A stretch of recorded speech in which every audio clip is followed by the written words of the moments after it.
Ini pujian adalah penyataan isi hati kami. Untuk kami setia melayani sampai akhir hidup kami. Namun tanpa pertolongan-Mu, tanpa kuasa-Mu, kami tak akan mampu. Oleh karena itu ya Tuhan Yesus, pada kesempatan kami mohon, kuatkan teguhkan kami, satukan kami dan kasih-Mu, supaya kami tetap setia melayani-Mu sampai akhir hidup kami. Tuhan terima kasih, kebaikan-Mu tiada kesudahan. Kami percaya pada pagi dan siang ini juga ada berkat-berkat yang ilahi yang Kau siapkan bagi kami, supaya kami dikuatkan, diteguhkan, supaya kami lebih mengerti lagi arti pelayanan kami. Tuhan terima kasih. Sampaikan isi hati-Mu kepada kami semuanya, supaya kami lebih lagi mengenal Engkau, untuk lebih mengasihi Engkau, untuk lebih lagi giat dalam pelayanan ini ya Tuhan. Terima kasih, urapi kami semuanya. Berikan kami pengertian ilahi setiap firman yang kami dapat. Karena hamba-Mu terbatas, tetapi Tuhan itu tidak terbatas, itulah akan memberi pengertian bagi kami. Yang salah, yang keliru daripada hamba-Mu, tetapi yang benar, yang menguatkan, yang meneguhkan itu berasal daripada Engkau. Karena kami percaya ya Tuhan, dan kami percaya segala yang baik itu adalah berasal daripada Engkau. Dan kami berjanji, kami tidak akan mencuri kemuliaan-Mu, karena kami tahu segala pujian, segala hormat, segala kemuliaan hanya bagi-Mu, di dalam nama Yesus Kristus yang siap mendengarkan firman Tuhan. Sama-sama katakan amin, amin. Shalom, shalom Bapak Ibu, apa kabar? Silakan duduk Bapak Ibu, puji Tuhan. Satu pagi yang indah ya. Saya percaya menurut Pak Fu ini adalah kelanjutan dari retret minggu lalu ya. Jadi saya juga ada lihat videonya, ada lihat fotonya waktu retret minggu lalu. Yang luar biasa Bapak Ibu ya. Kita dari segala dominasi gereja, kita bukan satu gereja, tapi tempat kita kumpulkan di dalam satu wadah FKK, SD FKK ini, itu semua oleh karena Tuhan. Amin. Nah, kalau kita ngomong masalah retret, apa sih arti retret? Ya, retret itu sebenarnya kalau kita lihat dari bahasa retret, pengertian dari rohaninya itu adalah mundur, menyendiri, merenungkan, mengkoreksi, mempelajari, menganalisa pelayanan kita. Untuk apa? Untuk maju ke depan lebih kuat lagi. Amin. Kalau mundurnya itu bukan mundur seterusnya. Kalau saya sering berkatakan kalau retret itu seperti mundurnya kambing Bapak Ibu. Bapak Ibu tahu kambing? Kambing kalau mau menyerang, kambing kalau maju dia harus mundur berapa langkah dulu. Amin. Jadi dia mundur dulu ya, baru dia maju. Nah, retret itu harusnya seperti itu. Jadi kita mundur itu untuk apa? Untuk maju. Jadi retret itu sebenarnya kita mundur dari kesibukan pelayanan, kita menyendiri, kita mengoreksi pelayanan kita supaya kita bisa maju lebih kencang lagi. Setuju kan? Amin. Ini tujuan kita untuk retret. Supaya apa? Kalau kita retret hanya sekedar fun retret aja seperti itu memang nggak salah, tapi itu bukan namanya retret. Di dalam retret itu harus ada sesuatu yang kita dapatkan untuk kita lebih pesat lagi maju ke depan dalam pelayanan. Amin. Yang seperti ini Tuhan suka. Amin. Tetapi ada yang nggak suka. Setan iblis nggak suka. Kalau kita nggak hati-hati, akan terjadi perpecahan di dalam kesatuan yang seperti ini. Potensi keperpecahan itu sering sekali terjadi di dalam kesatuan yang seperti ini. Oleh karena itu, mari hari pagi ini kita merenungkan apa saja yang bisa, yang punya potensi memecahkan kesatuan yang sudah kokoh ini. Karena apa? Perpecahan itu bukan dari luar, perpecahan itu dari dalam. Dari dalam. Karena apa? Karena ada hal, sifat-sifat manusiawi kita yang harus kita kikis, yang harus kita potong supaya ini tetap berjalan dengan baik. Setuju kan? Amin. Kita lihat kalau di Markus 9, ayatnya 33, ngomong begini. Waktu Yesus berjalan dari Filipi, dia masuk ke Kapernaum. Setelah sampai di Kapernaum, waktu Yesus sampai di rumah, ia bertanya kepada murid-muridnya, apa yang kau perbincangkan tadi di tengah jalan? Yesus bertanya, apa yang kau perbincangkan tadi di tengah jalan? Pertanyaan saya, pertanyaan ini perlu jawaban nggak bagi Yesus? Yesus tahu nggak apa yang mereka perbincangkan? Yesus tahu nggak apa yang mereka perbincangkan? Kalau Yesus tidak tahu yang diperbincangkan, Yesus gak bertanya. Justru karena Yesus tahu apa yang diperbincangkan, itu Yesus bertanya. Waktu ditanya, apa yang kau perbincangkan? Mereka diam karena waktu Yesus mulai tanya apa yang kau perbincangkan, mereka mulai tersadar bahwa pertanyaan yang mereka perbincangkan tadi di tengah jalan itu tidak layak dan tidak pantas mereka perdebatkan. Apa yang mereka perdebatkan? Mereka berbicara siapa yang terbesar di antara kita. Amin. Pafu, tim, kasih clue sama saya, kasih tahu. Setelah ini adalah diskusi. Kasih satu pertanyaan. Pertanyaannya gampang. Pertanyaan yang sama Tuhan Yesus kepada kita hari ini. Jawab nanti seperti apa. Di dalam kelompok diskusi, tak jawab aja. Apa yang kau perbincangkan sepanjang perjalanan kekristenanmu? Apa motivasimu sepanjang perjalanan kekristenanmu? Apa motivasimu sepanjang engkau ada di SDFKK ini? Apa motivasimu? Itu aja jawab nanti. Diskusikan. Koreksi selama ini waktu kita ada di SDFKK ini. Apa motivasi kita? Apakah kita sama dengan murid-murid bertanya, siapa yang terbesar di antara kita? Untuk bertanya siapa yang terbesar kita, yang nggak penting begitu, mereka jadi fokus. Tetapi apa yang terjadi? Di ayatnya yang ke-31, ayat 32, Yesus mulai menyatakan katanya, Markus 9 yang kita dalam konteks Markus 9 ayat 31-32 dikatakan Yesus menyatakan kepada mereka bahwa dia akan pergi ke Yerusalem. Dia akan menanggung penderitaan, dia akan mati yang dibunuh pada hari ketika akan bangkit. Di ayat 32 dikatakan apa? Mereka nggak mengerti, tapi mereka tidak bertanya. Padahal itu penting nggak? Yang penting mereka nggak pertanyakan. Justru yang nggak begitu penting, yang hanya untuk kepentingan pribadi mereka bertanya. Dalam diskusi nanti, coba pertanyakan. Makna apa Yesus mati, disalibkan dan bangkit itu? Apa maknanya? Jangan sampai kita sama murid yang tidak mengerti tapi tidak bertanya. Hati-hati Bapak Ibu. Kalau kita tidak mengerti, potensi sekali kita dipakai iblis untuk pecah belah di dalam persekutuan ini. Lebih jelas lagi Bapak Ibu, kalau kita baca di dalam Matius 16, ayatnya ke-21, setelah Yesus dalam pelayanan setelah Petrus mendapat kuasa, mendapat kunci kerajaan surga, di ayat 18, 19, 20 itu, Yesus mulai menyatakan kepada ayat Matius 16 ayat 21, Yesus mulai menyatakan murid-murid bilang apa? Dia bilang, aku akan pergi Yerusalem. Di sana aku akan menanggung penderitaan dari kaum tua-tua, imam-imam ahli Taurat kan? Dan dia akan disalibkan. Tetapi di ayat itu apa yang dilakukan Petrus? Petrus menarik Yesus ke samping. Menarik Yesus. Dia katakan, Yesus, dengan bahasa saya aja. Yesus, jangan pergi sana dong. Kalau udah tahu di sana engkau akan mati, engkau akan dibunuh, engkau akan disalibkan. Ngapain lu ke sana? Jangan ke sana. Kan? Kalau kamu nggak mau ke sana, nggak mungkin kamu disalib. Tetapi apa yang Yesus katakan kepada Petrus? Dia bilang apa? Nyala engkau iblis. Pertanyaan saya. Waktu Petrus bilang jangan ke sana, menghalangi Yesus untuk naik ke kayu salib. Yesus bilang begini. Nyala engkau iblis. Pertanyaan saya, iblis ada di mana? Nyala engkau iblis. Iblis ada di mana? Iblis ada di mana? Ada di mana? Di Petrus. Petrus ya? Tahu Bapak Ibu, kalau baca di atasnya, Matius 16, waktu Tuhan Yesus bertanya, siapakah anak manusia itu? Tidak ada yang jawab, nggak ada yang tahu. Hanya Petrus yang bilang, engkaulah Mesias, anak Allah yang hidup. Waktu mendengar itu, Yesus bilang apa kepada Petrus? Berbahagialah engkau Simon bin Yunus, sebab bukan manusia yang menyatakan itu kepadamu, melainkan Bapakku di surga. Di ayat 15-16. Bapakku di surga.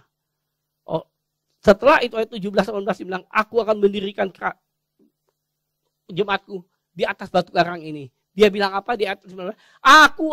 Engkau akan menerima apa? Kunci kerajaan. Apa yang kau lepaskan di bumi terlepas di surga. Apa yang kau ikat di bumi ikat di surga. Saya mau tanya, ada nggak satupun nabi manapun mendapat kuasa sebesar itu? Pegang kunci surga. Hebat nggak? Saya mau tanya, ada yang seperti Petrus. Dia punya kuasa loh. Kalau dia mau ikat iblis, iblis terikat. Surga yang ikat. Hebat nggak? Tetapi kenapa bisa kemasukan di setan? Apalagi Bapak, Ibu, dan saya. Mudah sekali iblis mau menghancurkan kita. Amin. Kalau kita nggak waspada, nggak hati-hati, kita nggak sehebat Petrus. Petrus dapat kunci keadaan surga.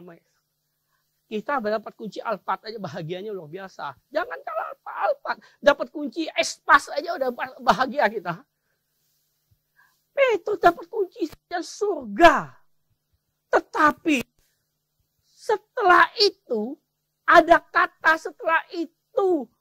Ayat 21 itu artinya setelah Petrus mendapat kunci surga, Petrus dimasukin iblis untuk menghalangi penggenapan dari visi misinya Bapak di surga untuk menyelamatkan Bapak, Ibu, dan saya. Amin. Petrus pakai. Saya pertanyaannya, bisa nggak Petrus iblis pakai kita semua di sini? Bisa nggak iblis pakai kita? Oleh karena itu hati-hati. Jangan kita apa yang dunia pikirkan. Waktu Yesus bilang, "Nyala engkau iblis, sebab engkau bukan memikirkan, sebab engkau memikirkan apa yang dunia pikirkan, bukan apa yang Bapak pikirkan." Artinya Bapak Ibu, orang punya potensi kemasukan iblis saat dia bertentangan dengan firman Tuhan. Saat dia tidak seia sekata dengan firman Tuhan, dia punya potensi dipakai iblis. Oleh karena itu penguasaan pengertian firman penting bagi setiap kita, terutama untuk SDFKK. Kita doa, persekutuan doa, yes, tapi di doa itu kita harus mengerti banyak firman Tuhan supaya iblis tidak mengecoh kita. Waktu Yesus dicobain 3 kali, selalu Tuhan berkata, ada tertulis, ada tertulis, ada tertulis. Kalau kita tidak pernah baca tertulis, kita nggak bisa akan ngomong ada tertulis. Karena kita nggak tahu di mana tertulisnya. Amin. Jadi Bapak Ibu, pengertian itu yang harus kita tanyakan. Bukan kepentingan kita. Yang anehnya itu, waktu Tuhan ngomong begitu, mereka nggak bertanya. Mereka nggak ngerti, mereka nggak bertanya. Tetapi sesuatu yang tidak perlu mereka pertanyakan, itulah yang mereka pertanyakan di dalam kehidupan mereka. Apakah kita di dalam ini ada kepentingan pribadi? Karena apa Bapak Ibu? Segala apa yang kita ada hari ini. Roma 11 ayat 36 berkata, segala sesuatunya dari Dia, oleh Dia, kepada Dia. Dialah kemuliaan segala-galanya. Amin. Jadi Bapak Ibu begini. Kalau kita mau tanya, siapa yang di antara besar di FKK ini, siapa yang paling penting? Siapa foundernya FKK? Terus siapa yang menjadi sumbangsi?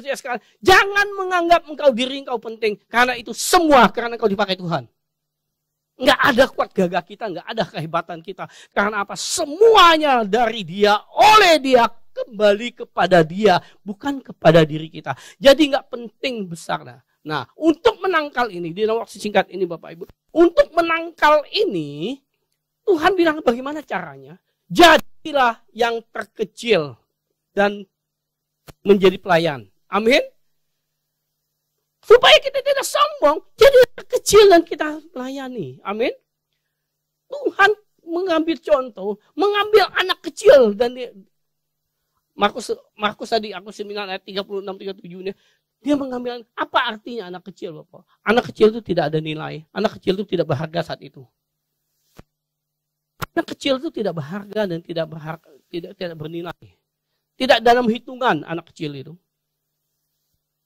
Bapak Ibu sampai sini ngerti ya? Artinya Tuhan begini loh. Dalam layanilah orang yang hina sekalipun. Waktu engkau melayani orang hina itu engkau melayani Tuhan Yesus Kristus. Pelayanan kita, yang butuh pelayanan kita orang yang memang kurang, amin. Oleh karena itu pelayanan yang paling efektif itu adalah pelayanan memang kepada orang yang membutuhkan.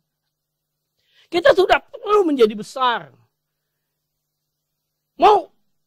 Bukan Tuhan berarti nggak mau kita besar. Tuhan mengajar kita. Tuhan ajari kita untuk menjadi besar itu seperti apa. Dia bilang kalau engkau mau jadi besar, jadilah pelayan. Amin. Jadi kalau Bapak mau jadi besar, boleh nggak? Boleh. Tapi besarnya itu melalui pelayanan.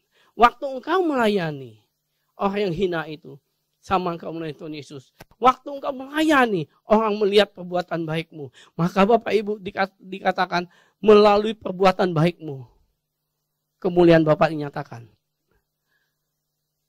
Firman Tuhan berkata, tidak ada orang menyalakan pita dan meletakkannya di bawah gantang, tetapi meletakkan kaki dian supaya bisa menerang sisi rumah, supaya semua orang melihat perbuatan baikmu. Waktu orang melihat perbuatan, disitulah nama Bapakmu dimuliakan. Amin. Jadi retret menjadi introspeksi bagi kita.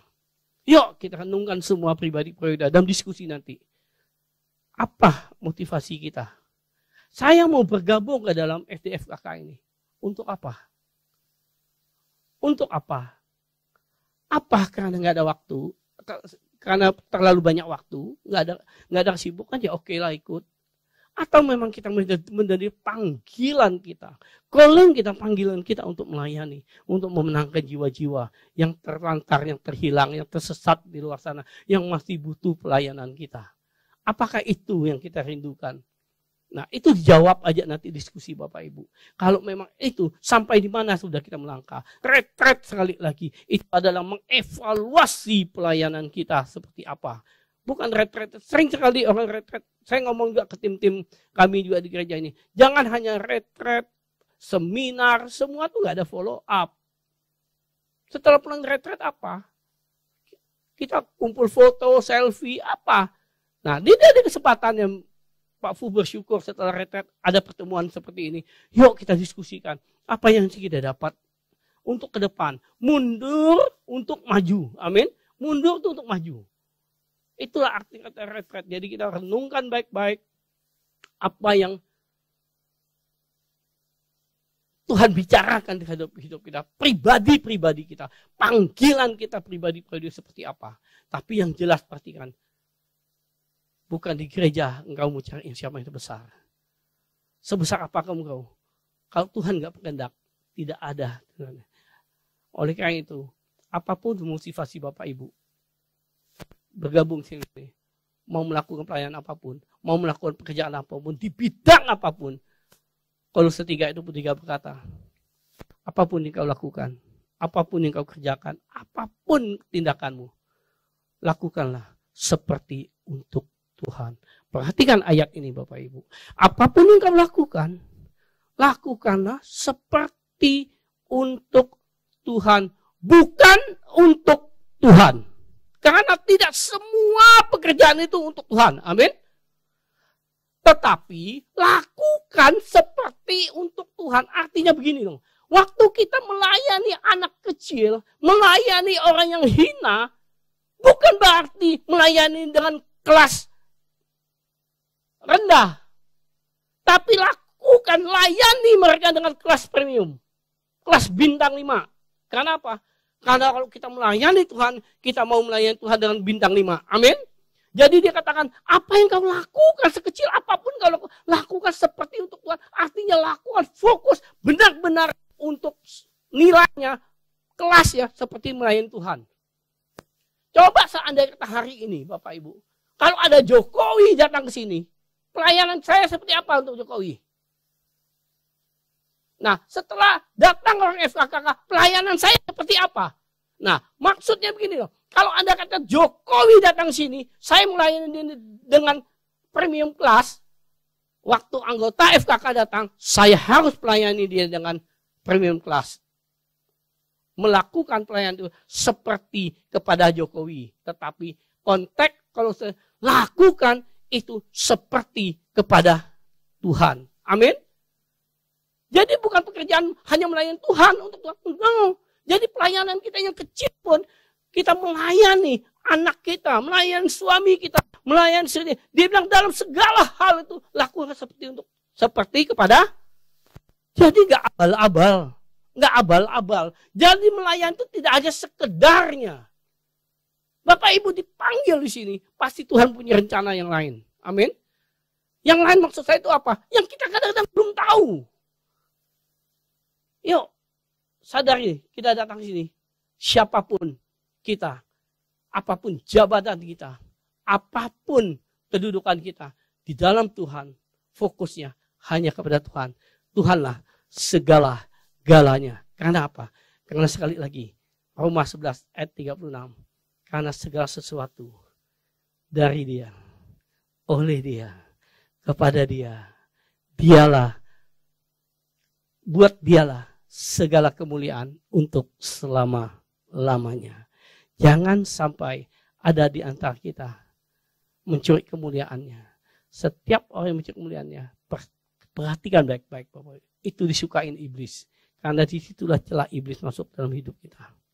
Amin. Disitulah. Sekali lagi, jangan sombong. Jangan sombong. Hari-hari ini, penggenapan firman Tuhan semakin nyata. Hamba-hamba Tuhan besar sekarang banyak dipakai untuk menjadi alat penyesatan. Hamba-hamba Tuhan sekarang besar, teologianya S1, S2, S3, semua sekarang ini. Perhatikan baik, nggak pandang bulu, nggak pandang siapa kedudukannya, punya potensi dipakai iblis. Oleh karena itu mari Bapak kita bentengi, waspadai. Di dalam konteks Markus 9 tadi, Tuhan hanya mengajarin kita untuk memegang konteksnya apa? Merendahkan diri, melayani. Amin. Layani seseorang sama yang lain. Kita semuanya untuk melayani, bukan untuk dilayani. Tuhan datang untuk melayani, bukan dilayani. Kalau Bapak, Ibu ada di antara kita merasa perlu dilayani, mungkin ada bilang begini, kalau saya bukan donatur dari SDFKK, nggak mungkin. Kalau bukan saya yang sewa bus, nggak mungkin jadi retret. Waktu Anda berkata begitu, hati-hati bertobat. Itu sama engkau berkata, siapa yang terbesar di antara kita. Bapak Ibu, perpecahan gereja terjadi karena orang mau menganggap dirinya lebih penting. Orang menganggap dia lebih benar. Orang menganggap dia lebih hebat. Makanya gereja pecah. Saya berdoa, tidak terjadi di SDFKK. Semua orang SDFKK, orang sudah mengerti firman Tuhan, sudah berjalan bersama Tuhan Yesus memberkati Bapak Ibu. Karena waktu saya sudah habis, 25 menit. Ya, nanti di saat itu apa diskusi kita? Pertanyaan yang sama.